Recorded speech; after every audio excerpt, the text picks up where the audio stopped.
गृह राज्यमंत्री डॉक्टर पंकज भोयर यांनी चांदूर रेल्वे येथील पोलीस ठाण्याला भेट दिली। यावेळी त्यांनी जिल्ह्यातील पोलीस ठाण्याची माहिती घेतली। त्यानंतर बांधकाम सुरू असलेल्या नवीन पोलीस ठाण्याची पाहणी केली। यावेळी आमदार प्रताप अडसड, जिल्हा पोलीस अधीक्षक विशाल आनंद, उपविभागीय अधिकारी तेजस्विनी कोरे आदी उपस्थित होते। गृहमंत्री डॉक्टर भोयर यांनी सुरुवातीला चांदूर रेल्वे पोलीस ठाण्यात भेट दिली। यावेळी त्यांनी जिल्हा पोलीस अधीक्षक विशाल आनंद यांच्याकडून जिल्ह्यातील पोलीस ठाण्याच्या इमारतींची माहिती घेतली।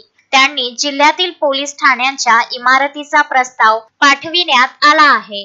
याला मंजुरी मिळताच तातडीने कामे पूर्ण करण्यात येतील असे सांगितले। यानंतर डॉक्टर भोयर यांनी बांधकाम सुरू असलेल्या पोलीस ठाण्याची पाहणी केली। बांधकाम गतीने पूर्ण करावे तसेच चांगल्या दर्जाचे काम करण्याच्या सूचना दिल्या। नोव्हेंबर पर्यंत काम पूर्ण करण्याचे लक्ष्य असल्याची माहिती देण्यात आली। तालुक्यातील इतरही इमारतींचे कामे पूर्ण करून मुख्यमंत्री देवेंद्र फडणवीस यांच्या हस्ते लोकार्पण करण्याच्या सूचना त्यांनी दिल्या। आसेगाव, पूर्णा, चांदूर रेल्वे आणि बेनोडा या 3 नवीन पोलीस ठाण्याच्या इमारतीसाठी 12 कोटी रुपयांचा निधी देण्यात आला आहे। हे काम नोव्हेंबर 2025 पर्यंत पूर्ण करण्यात येणार आहे। प्रत्येक पोलीस ठाण्याचे सुमारे 1000 चौरस मीटरचे बांधकाम होणार आहे। तळमजला आणि पहिला मजला सुविधांसह बांधकाम करण्यात येणार आहे। पोलीस ठाण्याचे करण्यात येणारे बांधकाम चांगल्या प्रतीचे करावे अशा सूचना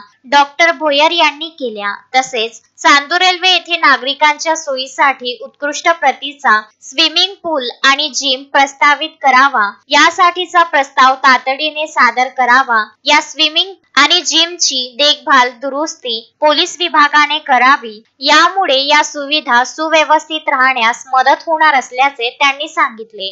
विदर्भ न्यूज ब्युरो, अमरावती।